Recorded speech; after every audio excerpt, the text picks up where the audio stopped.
Myself Dr. Chan. So today we will discuss about hypoxia.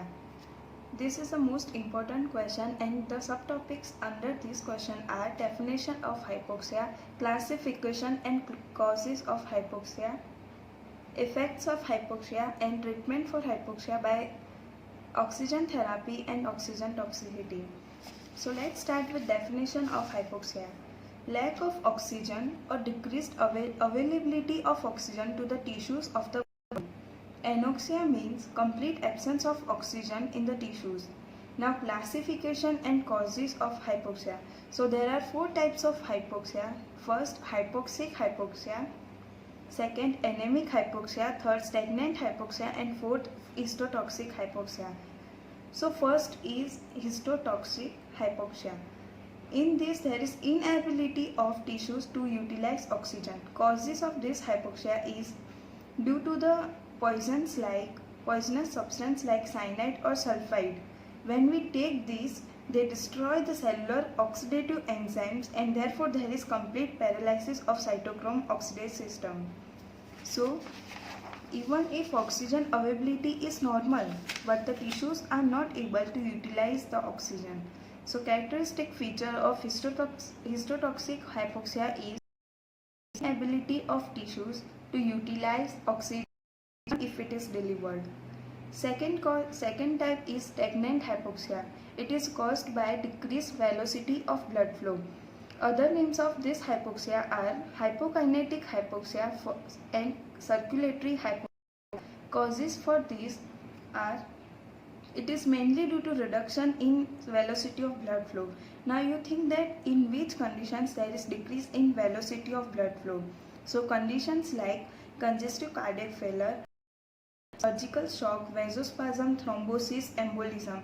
In all these conditions, velocity of blood flow decreases and therefore stagnant hypoxia occurs. Now characteristic feature of stagnant hypoxia. It is due to the decreased velocity of blood flow. Third type is anemic hypoxia.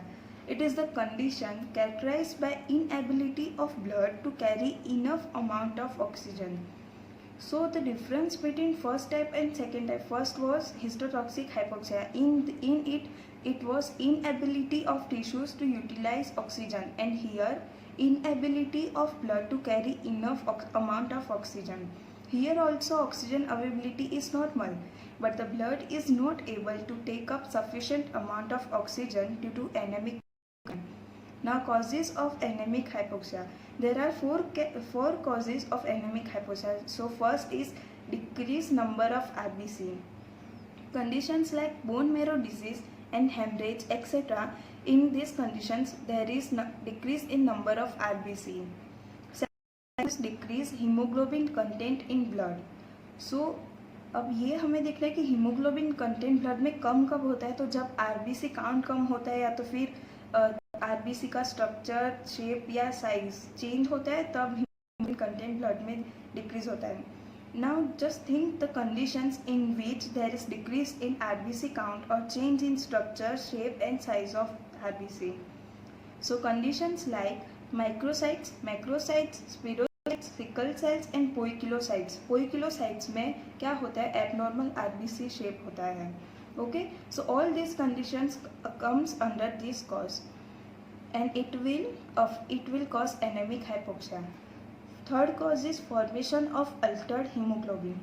Altered hemoglobin अब कैसे बनेगा, जब देखो जैसे poison substance like chlorates, nitrates and ferricyanide, अगर हम इन्हें लेंगे तो ये क्या करेंगे, oxidation of ion into ferric form करेंगे, तो हीमोग्लोबिन जो बना वो बनता है methaemoglobin, and methaemoglobin can not bind with oxygen.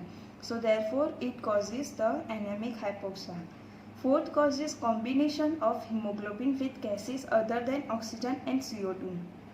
अब ये सोचने का कि अगर ऑक्सीजन और CO2 दोनों को बाइंड ना करे तो कौन से गैस को ये बाइंड करता है. सबसे पहले दिमाग में आएगा carbon monoxide, then H2S, nitrous oxide. So when hemoglobin binds with carbon monoxide, H2S, nitrous oxide, they loses the capacity to transport the oxygen. Okay. Now fourth type is hypoxic hypoxia. It is due to the decreased oxygen content in blood. The name itself indicates it is due to the decreased oxygen content in blood. पहले वाला historic क्यों होगा? Inability of tissues to utilize oxygen. Second वाला था decrease in velocity of blood flow. Third वाला था कि inability of blood to carry that much amount of oxygen. Hypoxic hypoxia is due to the decreased oxygen content in blood. It is also called arterial hypoxia. Now causes for this hypoxia are, there are four causes. First, low oxygen in inspired air. Inspiration करते time लो oxygen कब कब होता है? जब हम high altitude, फिर हम close chamber या तो क्लोज स्पेस होता है वहाँ पे ब्रीथ करते हैं तब, या तो फिर while breathing gas mixture containing low partial pressure of oxygen. Second cause is respiratory disorder associated with decreased pulmonary ventilation. Now you just think in which conditions pulmonary ventilation decreased. So conditions like asthma, poliomyelitis, brain tumors, pneumothorax, all these conditions come under this. And in this condition, even though enough oxygen is in the atmosphere, but it cannot reach the lungs. Third cause is cardiac disorders. Condition like congestive heart failure comes under this, and in congestive heart failure, oxygen availability and diffusion are normal, but the blood cannot be pumped from heart properly. Fourth cause is respiratory disorders associated with inadequate oxygenation of blood in lungs. So conditions like emphysema, fibrosis, bronchial obstruction, lack of surfactant, bronchiectasis, and others like pulmonary edema, hydrothorax also come under this cause, and it cause hypoxic hypoxia. So till this we discuss about four types of hypoxia. Now of hypoxia. So there are two types of effects of hypoxia. First, immediate effects, and second, delayed effects. So first we will discuss about immediate effects. Effect on blood. Hypoxia होगा तो blood पे क्या, सारी system पे होता है तो blood पे क्या असर इफेक्ट होगी? तो hypoxia stimulates the juxtaglomerular apparatus of kidneys to increase secretion of erythropoietin. This erythropoietin stimulates erythropoiesis. इसे कैसे याद रखना है कि ब्लड पे क्या होगा?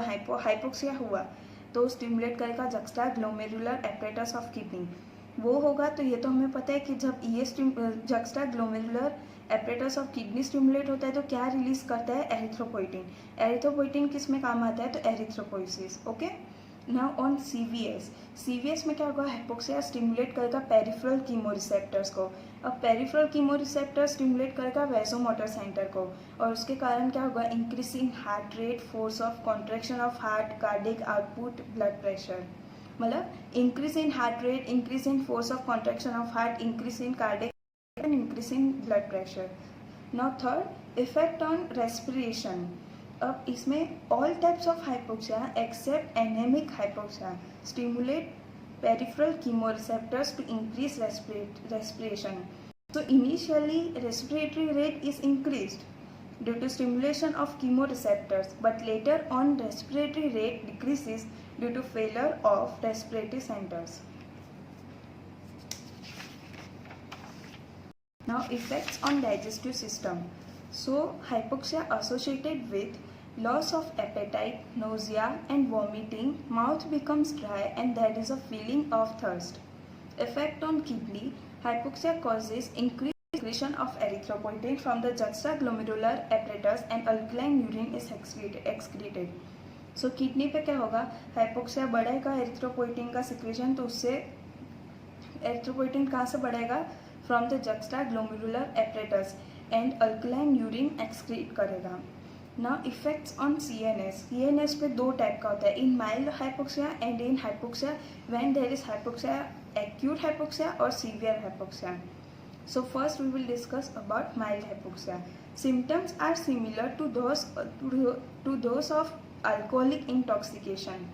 Symptoms like memory, depression, loss of self-control, weakness, fatigue of muscles, lack of coordination and etc. But if hypoxia is acute and severe, there is sudden loss of consciousness. If not treated immediately, coma occurs which leads to death. So we discussed 6 effects of hypoxia. Now we discuss about delayed effects of hypoxia. Delayed effects appear depending upon length and severity of exposure to hypoxia. तो ऊपर depend करता है कि length और severity कितनी है hypoxia की, उस पर डिपेंड करता है. तो पर्सन को क्या हाईली इरिटेट हो जाता है and develops the symptoms of mountain sickness such as nausea, vomiting, depression, weakness and fatigue. Now treatment for hypoxia. Treatment for hypoxia in need oxygen therapy is the best treatment for hypoxia. Oxygen therapy में हम क्या करते हैं, pure oxygen और oxygen combined with another gas is administered. Oxygen therapy is carried out by 2 methods. First, by placing the patient's head in a tent containing oxygen. Second, to breathe oxygen either from a mask or an intranasal tube. Now, depending upon the situation, oxygen therapy can be given either under normal atmospheric pressure or under high pressure. अब condition के ऊपर depend करते हैं कि oxygen therapy normal atmospheric pressure पे देते हैं या हाई प्रेशर पे. अब नॉर्मल प्रेशर पे कैसे होता है और हाई प्रेशर पे तो हम अब डिस्कस करेंगे. So in normal that is at 1 atmosphere 760 mm Hg, administration of pure oxygen is well tolerated by the patient for long hours. However, after 8 hours or more, lung tissues show fluid and edema. Other tissues are not affected very much because of hemoglobin oxygen buffer system. In high atmospheric pressure, by hyperbaric oxygen. Hyperbaric oxygen is a pure oxygen atmospheric pressure of 2 or more than 2 atmosphere. Hyperbaric oxygen therapy with 2 to 3 atmosphere is tolerated by the patient for about 5 hours. ऊपर वाला normal atmospheric pressure पे हम किस पे देते थे, 1 atmosphere पे. नीचे हाई एटमॉस्फेरिक प्रेशर पे 2 और 3 एंड ऊपर नॉर्मल एटमॉस्फेरिक प्रेशर में पर्सन कितने तक टॉलरेट करता है, तो for 8 hours. And in high atmospheric pressure कितने तक करता है, तो 5 आवर्स. और 8 आवर्स के बाद लंग टिश्यूज में क्या होता है, fluid effusion and oedema. Okay, but here during this period dissolve form of oxygen increases in arterial blood because the oxygen carrying capacity of haemoglobin is limited. At this level, tissue oxygen tension also increases to about 200 mm Hg. However, tissues tolerate the high partial pressure O2 without much adverse effects. Now, efficiency of oxygen therapy in different types of hypoxia. अब oxygen therapy जो 4 type के हमने hypoxia पढ़े उसमें कितनी efficiency होती है. Hypoxia में 100% ऑक्सीजन थेरापी यूजफुल है, but in anaemic hypoxia it is moderately effective to about 70%. In stagnant hypoxia, effectiveness of oxygen therapy is in 50%, and in histotoxic hypoxia, oxygen therapy is not useful at all. Even if oxygen is delivered, cells cannot utilize oxygen. So, till here we cover all the topics related to hypoxia. So, thank you guys for watching this video. If you like this video, then please like, share and subscribe this channel.